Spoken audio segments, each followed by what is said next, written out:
Chers frères et sœurs, bienvenue sur cette nouvelle vidéo de la chaîne Parole et Lumière.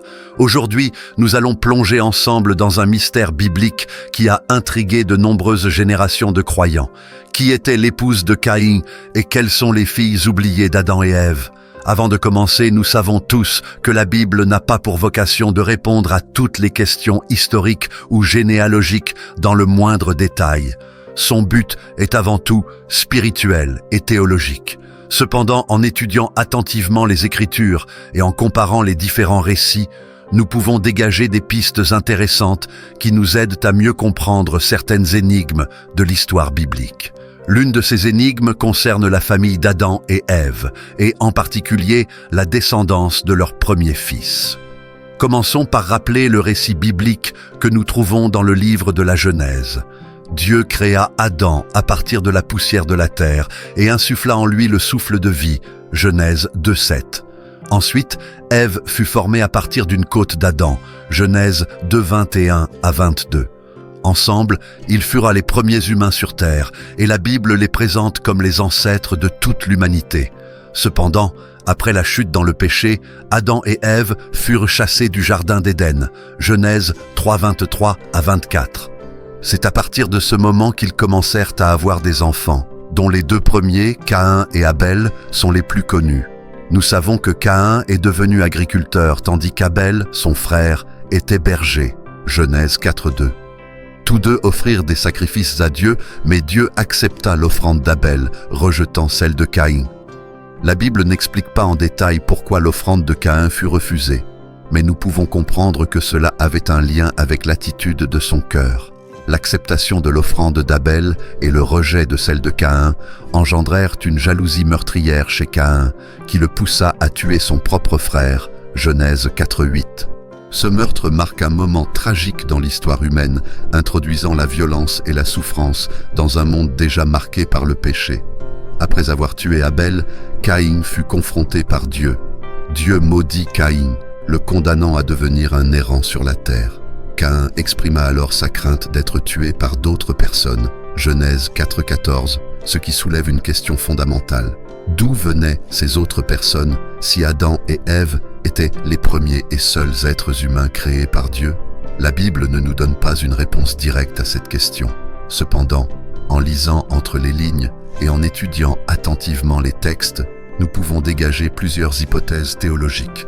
Tout d'abord, nous savons d'après Genèse 5:4 que Adam eut des fils et des filles. Il est donc tout à fait probable que Caïn se soit marié avec une de ses sœurs ou avec une nièce, car la Bible ne mentionne pas tous les enfants d'Adam et Ève de manière exhaustive. À cette époque primitive de l'humanité, il n'existait pas encore d'interdiction contre les mariages entre frères et sœurs ou proches parents. C'est seulement plus tard, avec l'établissement des lois mosaïques, que Dieu interdit les unions incestueuses, Lévitique 18:9. Mais au début de l'histoire humaine, ces unions étaient non seulement possibles, mais aussi nécessaires pour la multiplication de la race humaine. Si l'on considère que les premiers êtres humains étaient dotés d'une génétique parfaite ou presque, ces unions n'auraient probablement pas engendré les problèmes génétiques que nous connaissons aujourd'hui. Ainsi, il est très probable que Caïn ait épousé une de ses sœurs ou une de ses nièces.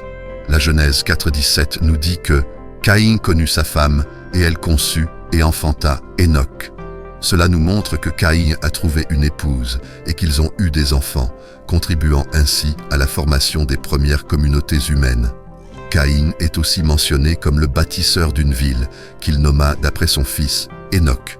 Ce développement montre que, malgré sa malédiction, Caïn a joué un rôle dans l'établissement de la civilisation humaine. Maintenant, une autre question qui revient souvent est celle de la population de la Terre à cette époque. Nous avons vu que Caïn craignait d'être tué par d'autres personnes. Si nous nous référons au texte biblique, certains pensent qu'il pourrait y avoir eu d'autres groupes humains créés en dehors d'Adam et Ève. Cette hypothèse, bien que minoritaire et non explicitement soutenue par les Écritures, cherche à expliquer comment la population humaine a pu croître aussi rapidement. Cependant, La plupart des théologiens et des érudits bibliques considèrent que toute l'humanité descend bien d'Adam et Ève, comme il est affirmé dans Actes 17, 26. Il a fait que tous les hommes, sortis d'un seul sang, habitent sur toute la surface de la terre. Cette phrase réaffirme la doctrine chrétienne selon laquelle Adam et Ève sont les ancêtres universels de toute l'humanité. Mais alors, qui étaient les autres enfants d'Adam et Ève? La Bible mentionne en Genèse 5.4 qu'Adam vécut 930 ans et engendra des fils et des filles. Cependant, leurs noms ne sont pas spécifiquement cités, mis à part ceux de Caïn, Abel et Seth. La tradition juive, notamment à travers des textes apocryphes comme le livre des Jubilés, mentionne des noms tels que Kélima et Azura, identifiés comme les épouses de Caïn et de Seth. Ces textes, bien qu'ils ne fassent pas partie du canon biblique, offrent des perspectives intéressantes et montrent comment ces récits ont évolué dans la tradition orale et écrite des anciens. Le mariage entre frères et sœurs ou proches parents était courant dans les premières générations bibliques. Nous avons d'autres exemples dans la Bible, comme celui d'Abraham, qui épousa sa demi-sœur Sarah, Genèse 20, 12, ou encore les fils de Noé, qui, après le déluge, durent se marier avec des membres de leur propre famille pour repeupler la terre, Genèse 9. Ce type d'union n'était pas seulement toléré, il était parfois nécessaire dans le contexte de la survie et de la multiplication de la race humaine. Cela nous amène à réfléchir sur la manière dont Dieu a guidé l'humanité à travers ses premières étapes. Il est important de se rappeler que Dieu agit toujours dans un cadre temporel et culturel spécifique. Ce qui était acceptable ou nécessaire dans les premiers temps de l'humanité a pu évoluer au fil du temps, en fonction de l'augmentation de la population humaine et de la mise en place de lois plus strictes, notamment avec la loi mosaïque. Le but ultime de Dieu était toujours de conduire l'humanité vers la rédemption et la restauration de la communion avec lui. Lorsque nous examinons l'histoire de Caïn, nous voyons aussi un message de miséricorde divine. Bien que Caïn ait commis un meurtre, Dieu ne l'a pas immédiatement détruit. Au lieu de cela, Dieu l'a marqué d'un signe pour le protéger de toute vengeance. Genèse 4.15.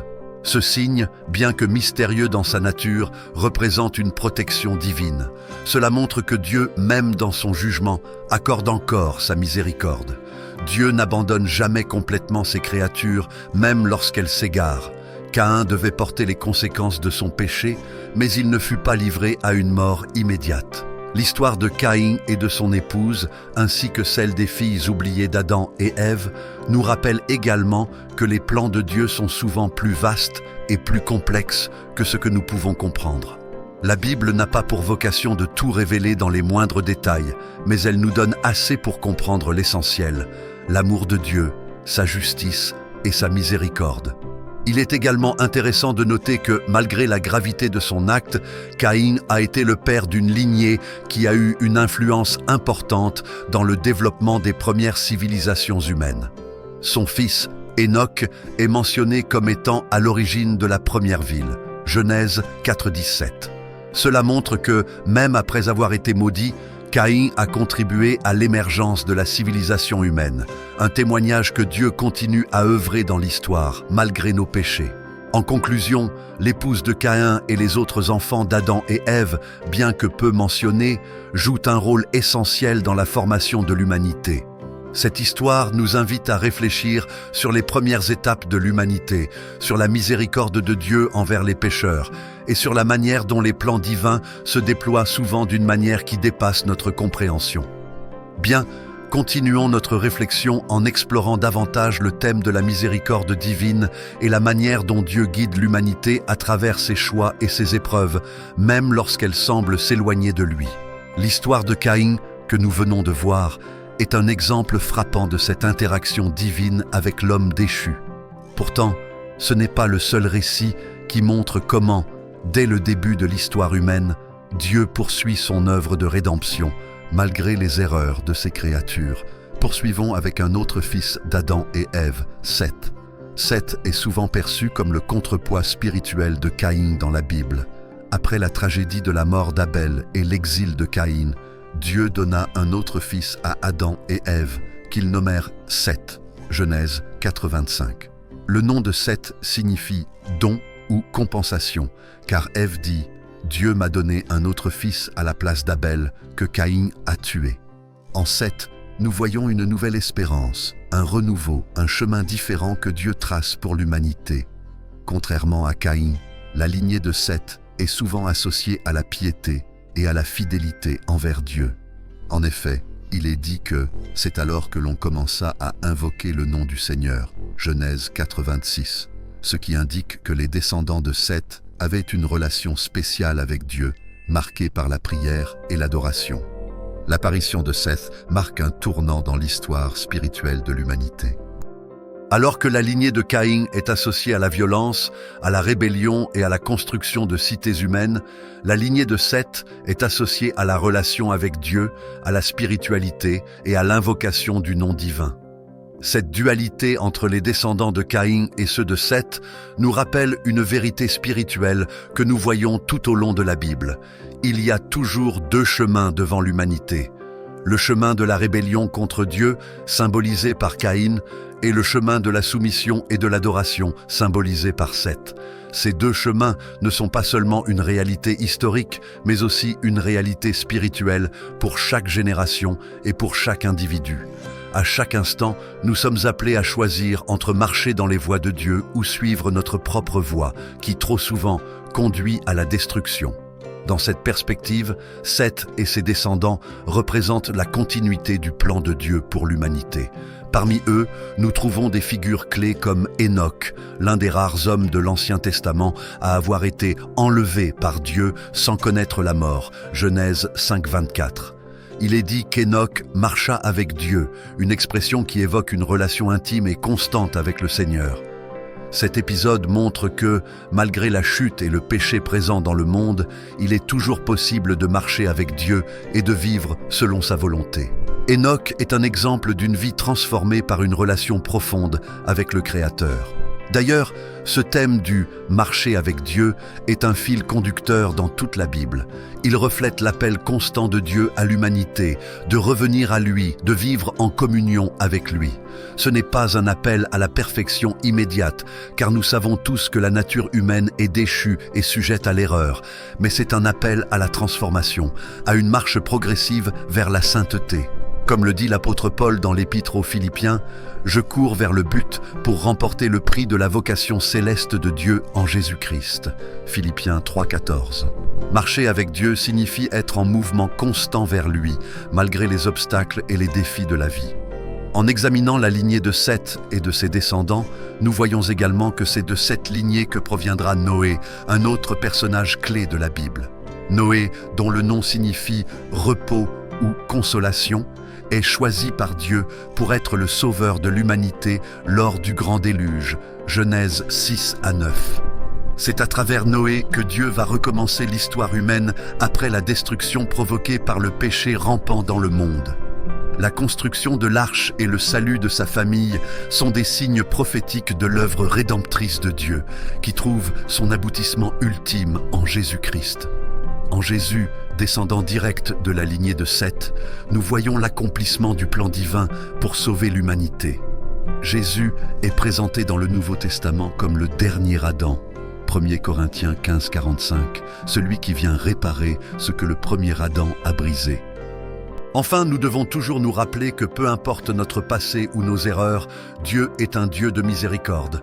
Il appelle chaque personne à revenir à lui, à marcher avec lui, tout comme Enoch l'a fait.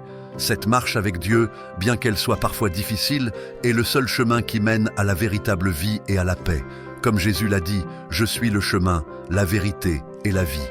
Nul ne vient au Père que par moi. » Jean 14:6. Alors, frères et sœurs, que cette parole soit pour vous une source d'encouragement. Peu importe où vous en êtes dans votre vie, il est toujours temps de choisir le chemin de la vie, celui que Dieu a tracé pour vous depuis le commencement.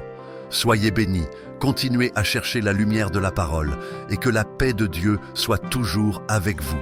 Que cette réflexion puisse nourrir votre foi et vous rapprocher davantage de la parole de Dieu.